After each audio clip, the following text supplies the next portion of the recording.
Hello friends, कैसे हो आप सब। तो आई होप सब अच्छे होंगे। पिछली वीडियो में हमने पढ़ा था कि प्रेजेंट परफेक्ट कंटिन्यूअस टेंस कैसे होते हैं और उनको कैसे ट्रांसलेट किया जाता है हिंदी से इंग्लिश में। और हमने यह भी सीखा था कि सिंस और फॉर का यूज कब किया जाता है, कब सिंस का और कब फॉर का हम यूज करते हैं। तो चलिए बिना देरी किए वीडियो को स्टार्ट करते हैं और बढ़ते हैं अपने टॉपिक की ओर।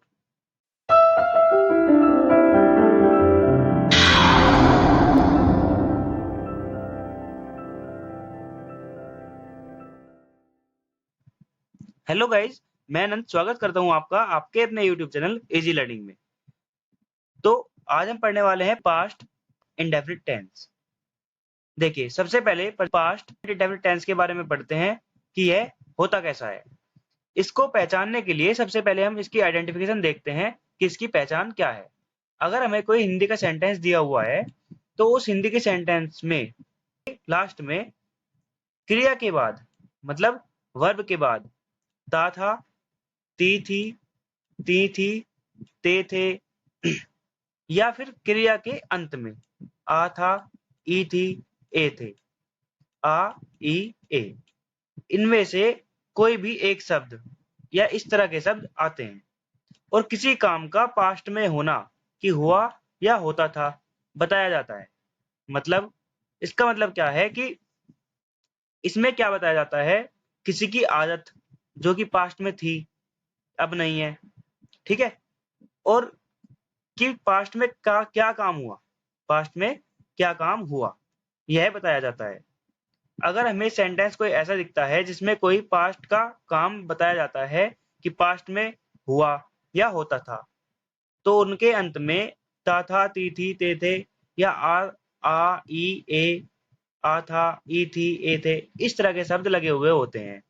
चलिए इसको और ज्यादा समझने के लिए कुछ एग्जाम्पल देखते हैं। देखिए, सबसे पहला आता है हमारा, मोहन मुझे रोज एक किताब पढ़ाता था। मोहन मुझे रोज एक किताब पढ़ाता था। मोहन टोट मी ए बुक डेली।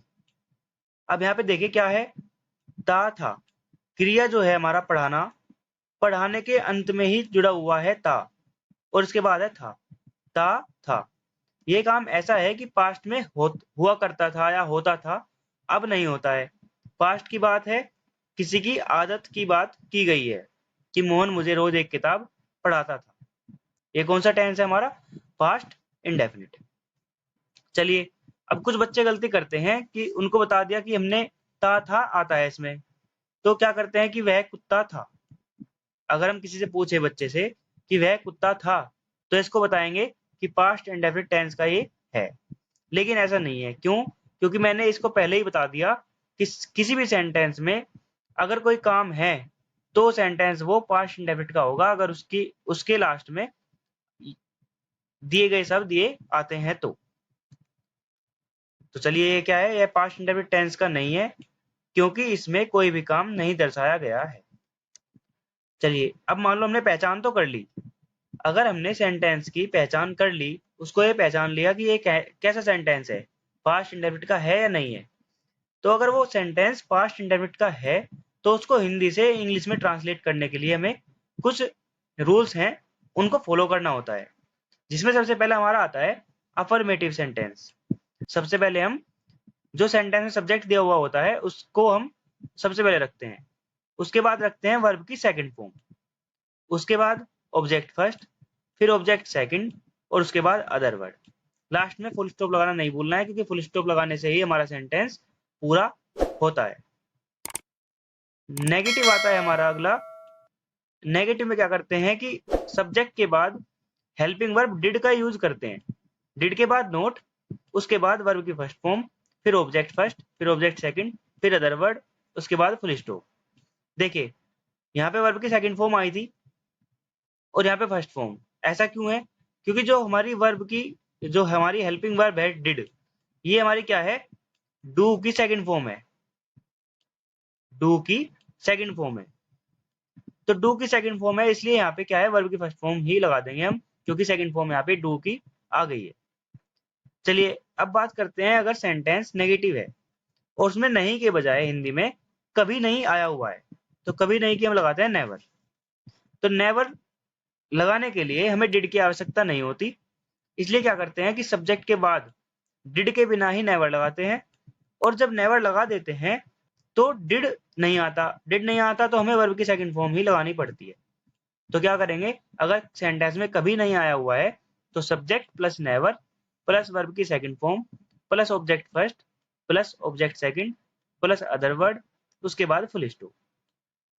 चलिए देखिए, अगर आपको नहीं पता कि सब्जेक्ट, ऑब्जेक्ट और वर्ब इनको सेंटेंस में आइडेंटिफाई कैसे करते हैं, ऑब्जेक्ट फर्स्ट क्या होता है और ऑब्जेक्ट सेकंड होता क्या है, इसको चुटकियों में देखते ही सेंटेंस को कैसे बता दें कि सब्जेक्ट, ऑब्जेक्ट और वर्ब कौन कौन सा है, आइडेंटिफाई कैसे करते हैं, तो इसके लिए आप हमारी पिछली वीडियो जिसमें मैंने बताया कि सब्जेक्ट, ऑब्जेक्ट और वर्ब को कैसे आइडेंटिफाई करें, वो जाकर एक बार देख सकते हैं। उसको देखने से आपका बेसिक जो कंसेप्ट है वो क्लियर हो जाएगा। इससे ये फायदा होगा कि जब भी आपके सामने सेंटेंस आएगा तो उसको आप जब ट्रांसलेट करेंगे तो सब्जेक्ट, ऑब्जेक्ट और वर्ब ये बहुत ही जल्दी पॉइंट आउट कर लेंगे, और आइडेंटिफाई करते ही क्या होगा कि बस आपको मीनिंग की जरूरत पड़ेगी। आइडेंटिफाई करने के बाद क्या होगा कि आपको बस फॉर्मूले की जरूरत होगी और आप सेंटेंस हिंदी से इंग्लिश में ट्रांसलेट कर देंगे। चलिए नेक्स्ट देखते हैं फर्स्ट। और हाँ, एक बात और, अगर आपको नहीं पता कि अफर्मेटिव, नेगेटिव, इंटरोगेटिव फर्स्ट और इंटरोगेटिव सेकंड ये सेंटेंस होते कैसे हैं, तो मैंने इसकी भी एक वीडियो बनाई हुई है कि सेंटेंस के काइंड्स कितने हैं। तो अगर आपने वो वीडियो नहीं देखी तो आप जाकर देख सकते हैं, प्ले लिस्ट में सारी वीडियो अवेलेबल है। वैसे मैं इनका लिंक भी डिस्क्रिप्शन बॉक्स में दे दूंगा या आई बटन में भी आपको मिल जाएगा। चलिए नेक्स्ट देखते हैं हम इंटरोगेटिव फर्स्ट। इंटरोगेटिव फर्स्ट में क्या होता है कि जो ये हिंदी के वाक्य होते हैं, हिंदी के सेंटेंस होते हैं इंटरोगेटिव फर्स्ट के, इसमें क्या शुरुआत में आता है, इसका आंसर हाँ या ना में दे सकते हैं। सबसे पहला आता है हमारा डिड, सब्जेक्ट, फिर नोट या नेवर। अगर कभी नहीं आया हुआ है तो नेवर, अगर नहीं आया हुआ है सिंगल तो हम नोट लगा देंगे। उसके बाद वर्ब की फर्स्ट फॉर्म। वर्ब की फर्स्ट फॉर्म क्यों, क्योंकि हमारा यहाँ पे डिड आया हुआ है। उसके बाद ऑब्जेक्ट फर्स्ट, फिर सेकंड और फिर अदर वर्ड। उसके बाद क्वेश्चन मार्क लगाना नहीं भूलना है। नेक्स्ट है हमारा इंटरोगेटिव सेकंड। इसमें क्या होता है कि कोई भी क्वेश्चन वर्ड सेंटेंस के मिड में आ जाता है, जिसका आंसर हमें एक लाइन में या पूरे मतलब पैराग्राफ में देना होता है, डिस्क्रिप्शन में हमें देना होता है। इसमें क्या होता है, क्या करते हैं हम, जो क्वेश्चन वर्ड है उसको सबसे पहले लिखते हैं, सबसे पहले उसको लिखकर फिर डिड, उसके बाद सब्जेक्ट, उसके बाद नोट या नेवर, उसके बाद वर्ब की फर्स्ट फॉर्म, फिर ऑब्जेक्ट फर्स्ट, फिर ऑब्जेक्ट सेकंड और फिर अदर वर्ड। इसके बाद हम क्वेश्चन मार्क का यूज करते हैं। चलिए यहां तक क्लियर है, आगे देखते हैं। अब अगर कोई सेंटेंस ऐसा है जिसमें कोई क्वेश्चन वर्ड या प्रश्नवाचक शब्द कर्ता के स्थान पर हो, अर्थात हम कह सकते हैं कि कौन या किसने हो, कि उसमें पूछा ही गया हो कि यह काम किसने किया। काम को करने वाला होता है कर्ता, मतलब सब्जेक्ट, डूअर, और डूअर ना हो, उसको पूछा गया हो कि वो कौन है या किसने किया ये काम, तो वो क्या होगा, हमारा एक ऐसा इंटरोगेटिव वर्ड होगा जो सब्जेक्ट के बारे में ही, मतलब सब्जेक्ट के स्थान पर ही आया हुआ है। तो उसे हम क्या करते हैं, सिंगुलर सब्जेक्ट के स्थान पर रखकर इस प्रकार बनाते हैं। जो ये रूल दिए हुए हैं इसको हम फॉलो करते हैं। देखिए, सब्जेक्ट के स्थान पर हम रखते हैं हु, उसके बाद वर्ब की सेकंड फॉर्म। इसमें यहाँ पे डिड नहीं आएगा, ठीक है, जैसे आता है क्वेश्चन वर्ड उसके बाद डिड, इसमें ऐसा नहीं होगा। सिंगुलर सब्जेक्ट मानकर अफर्मेटिव और नेगेटिव की तरह बनाएंगे। हु के बाद सब्जेक्ट, सॉरी, हु के बाद वर्ब की सेकंड फॉर्म, फिर ऑब्जेक्ट फर्स्ट, फिर ऑब्जेक्ट सेकंड, फिर अदर वर्ड और फिर क्वेश्चन मार्क। इसके बाद अगर नेगेटिव सेंटेंस है, हु के बाद डिड, उसके बाद नोट, उसके बाद वर्ब की फर्स्ट फॉर्म, फिर ऑब्जेक्ट फर्स्ट, फिर ऑब्जेक्ट सेकंड, अदर वर्ड और फिर क्वेश्चन मार्क। चलिए, आई होप यहां तक क्लियर हो गया होगा। चलिए आगे चलते हैं। देखिए, सबसे पहला है हमारा बच्चा रोया था। क्या है, बच्चा रोया था। तो द चाइल्ड वेप्ट, हमने ऐसे कैसे किया, सबसे पहले हमने करी इसकी पहचान, इसको आइडेंटिफाई करा कि ये सेंटेंस पास्ट इंडेफिनिट का है या नहीं है। ऑब्वियसली हम पास्ट इंडेफिनिट पढ़ रहे हैं तो यहाँ पे सारे सेंटेंस पास्ट इंडेफिनिट के ही दिए हुए हैं, तो पहचान लेंगे हम, कोई दिक्कत नहीं है। लेकिन अगर हमें मिक्स सेंटेंस दिए हुए हों तो पहचानना मुश्किल हो जाता है। अगर हमारे याद है सभी के आइडेंटिफिकेशन तभी हम पहचान सकते हैं। तो देखिए अगर यहाँ पे सेंटेंस ये पास्ट इंडेफिनिट का है तो क्यों है? क्योंकि इसमें रोना एक वर्ब है, उसके अंत में, उसके लास्ट में जुड़ा हुआ है आ। यो रोया के अंत में क्या आया हुआ है? आ। तो आ आया हुआ है, उसके बाद है था। ठीक है। और ये भी देखते हैं कि बच्चा रोया था पास्ट का कोई काम है। क्या है ये? पास्ट का काम है। तो बच्चा रोया था हम बना देंगे द चाइल्ड, मतलब बच्चा रोया था। इसकी हम क्या लगाएंगे? Second form of the verb, verb की सेकंड फॉर्म लगाएंगे, द चाइल्ड वेप्ट। हो गया हमारा सेंटेंस पूरा। नेक्स्ट देखते हैं, उसके बाद फुल स्टॉप लगाना नहीं बोलना है। देखिए यहाँ पे लगा हुआ है, तुम स्कूल नहीं जाते थे, तुम स्कूल नहीं जाते थे। अब यहाँ पे नहीं आया हुआ है, नेगेटिव सेंटेंस है। नेगेटिव के लिए क्या करते हैं? डिड का प्रयोग करते हैं, क्योंकि तुम स्कूल नहीं जाते थे, you did not go to school. मैंने तुम्हें खिलौने नहीं दिए। अब यहाँ पे देखिए जाते थे, यहाँ पे था ता ते थे, यहाँ था आ था, और यहाँ है क्या? नहीं दिए। सिर्फ क्या है जो देना है वर्ब है, उस वर्ब के लास्ट में आ ई ए इनमें से कोई एक लगा हुआ है। ठीक है। ए दिए मतलब ए आया हुआ है लास्ट में। ठीक है। तो ये क्या है? हमारा पास्ट इंडेफिनिट का सेंटेंस है। और मैंने तुम्हें खिलौने नहीं दिए, ये पास्ट की बात है। हाँ, अगर ये प्रेजेंट की बात हो तो हम इसको नॉर्मली बोल देते हैं कि मैंने तुम्हें खिलौने नहीं दिए, लेकिन होता उसका सेंस ये है कि मैंने तुम्हें खिलौने नहीं दिए हैं। इसमें जो डिफरेंस होता है प्रेजेंट परफेक्ट में और पास्ट इंडेफिनिट में, इसको हम कभी आगे की वीडियो में पढ़ेंगे जब हमारी टेंस ये क्लियर हो जाएंगे सारे। उसके बाद पास्ट इंडेफिनिट और पास्ट परफेक्ट में क्या डिफरेंस होता है ये भी हम आगे की वीडियो में जानेंगे। चलिए सबसे पहले देखते हैं, मैंने तुम्हें खिलौने नहीं दिए। I did not give you toys. I did not give you toys. सबसे पहले सब्जेक्ट, फिर डिड, फिर नॉट, उसके बाद वर्ब की फर्स्ट फॉर्म क्योंकि डिड आया हुआ है यहाँ पे, उसके बाद ऑब्जेक्ट फर्स्ट, फिर ऑब्जेक्ट सेकंड। उसे मैं खाना खिलाता था। आई फेड हिम फूड। खिलाता था पास्ट की बात है और किसी आदत का वर्णन किया गया है। ठीक है। चलिए, उसने बहुत बच्चों को अंग्रेजी पढ़ाई। पास्ट की बात है ये भी, कि बहुत बच्चों को अंग्रेजी पढ़ाई, कभी पहले पास्ट की बात है। तो अंग्रेजी पढ़ाई किसने पढ़ाई? उसने। ही टोट, उसने पढ़ाई। किसे पढ़ाई? बहुत बच्चों को, मैनी चिल्ड्रन। क्या पढ़ाया? English. He taught many children English. वह हमें नहीं पीटता था। He did not beat us. वह हमें नहीं पीटता था। रामू को हमने नहीं पीटा। We did not beat Ramu. देखिए अगर आपने स्क्रीनशॉट ले लिया है तो, अगर नहीं लिया है तो भी, अगर आप जो मैंने रूल बताए हैं अभी फॉर्मेशन के, मतलब सेंटेंस को ट्रांसलेट करने के जो रूल बताए थे अभी मैंने, उसको अगर आप नोट कर लेंगे एक कॉपी पे तो ज़्यादा बेटर होगा। क्योंकि जब मैं आपको ये सेंटेंस सिखा रहा हूँ, सेंटेंस को ट्रांसलेट करके दिखा रहा हूँ एग्जाम्पल वाले, तो आप उनको क्रॉस वेरीफाई जब करेंगे तो आपको ज़्यादा समझ आएगा कि रामू को हमने नहीं पीटा। उसमें जो रूल में लिखा हुआ है कि सब्जेक्ट पहले आएगा। अब आप चेक करेंगे कि सब्जेक्ट आ गया या नहीं, कि हाँ आ गया। उसके बाद क्या है? डिड। ठीक है, डिड भी आ गया। उसके बाद नोट, उसके बाद वर्ब। इस तरह से अगर आप पढ़ेंगे तो आपको ज़्यादा समय तक याद रहेगा और जल्दी याद होगा। ठीक है। और फॉर्मूले भी आपको एकदम जल्दी से याद हो जाएंगे, याद अलग से नहीं करने पड़ेंगे। कुछ बच्चों को ये याद पहले से होंगे, लेकिन कुछ बच्चों को याद नहीं होते। वो जो है क्या करते हैं कि देख देख के करते हैं। अगर आप इनको एक बार याद कर लेंगे तो हमेशा काम आएंगे। ये बेसिक चीज होती है। आगे एडवांस लेवल की जब मैं पढ़ाऊंगा तो ये मैं आपको दोबारा नहीं बताऊंगा।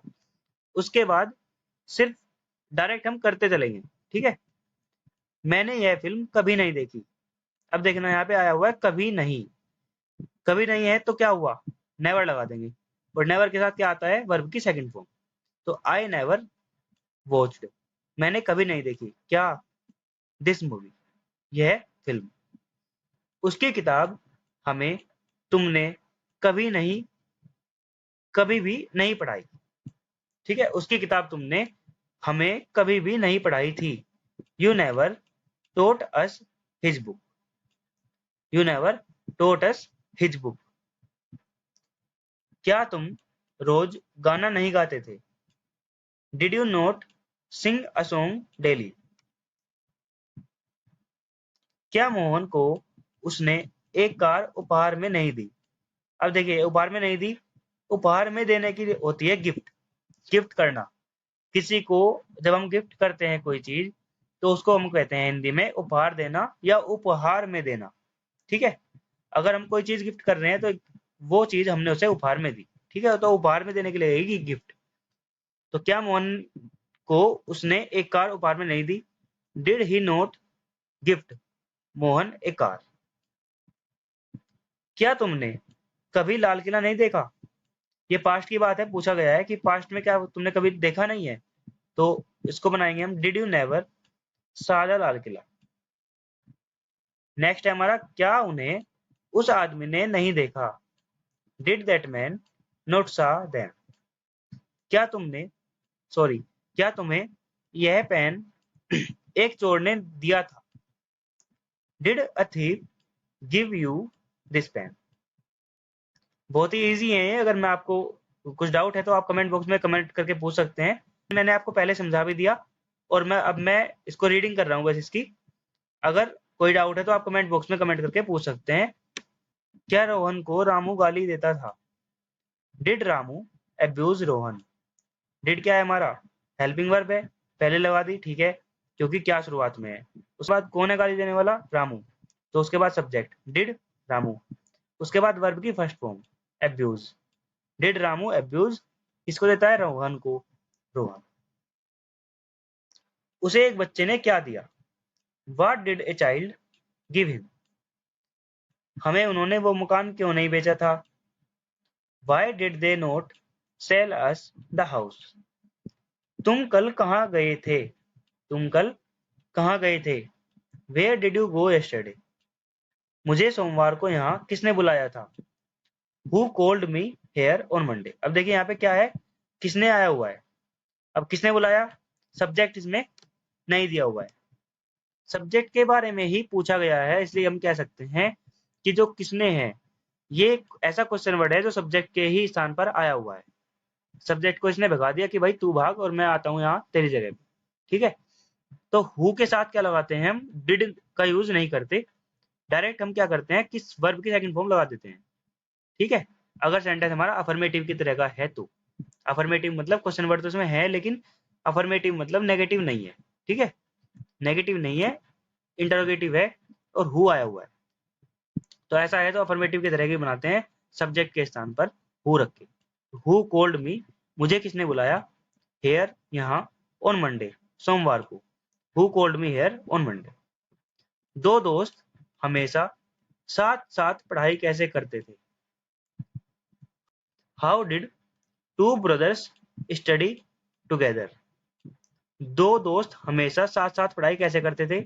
और हमेशा के लिए लगा देंगे always. How did two brothers study together always? चलिए, यहाँ तक अगर कोई दिक्कत थी तो आप कमेंट बॉक्स में कमेंट करके पूछ सकते हो। सभी आपके डाउट्स क्लियर हो जाएंगे, मैं आपको दोबारा वीडियो बना के समझा दूंगा। आई होप यहाँ तक आपको क्लियर हो चुका होगा। अगर इससे अलग कोई आपका ऐसा टॉपिक है जो आपकी समझ में नहीं आ रहा इंग्लिश ग्रामर के अंदर, तो आप कमेंट बॉक्स में कमेंट करके पूछ सकते हैं, मैं उसके ऊपर भी एक वीडियो तैयार कर दूंगा। अगर आपको हमारी वीडियो पसंद आती है तो लाइक करें, शेयर करें और सब्सक्राइब करें हमारे चैनल को, ताकि आने वाले सभी वीडियो के नोटिफिकेशन आपको मिलते रहें। इसके लिए आप बेल आइकन को भी प्रेस कर लें। तो मिलते हैं नेक्स्ट वीडियो में, तब तक के लिए बाय। को सेट ठोक दीजिए महाकाल का, ठोक दीजिए।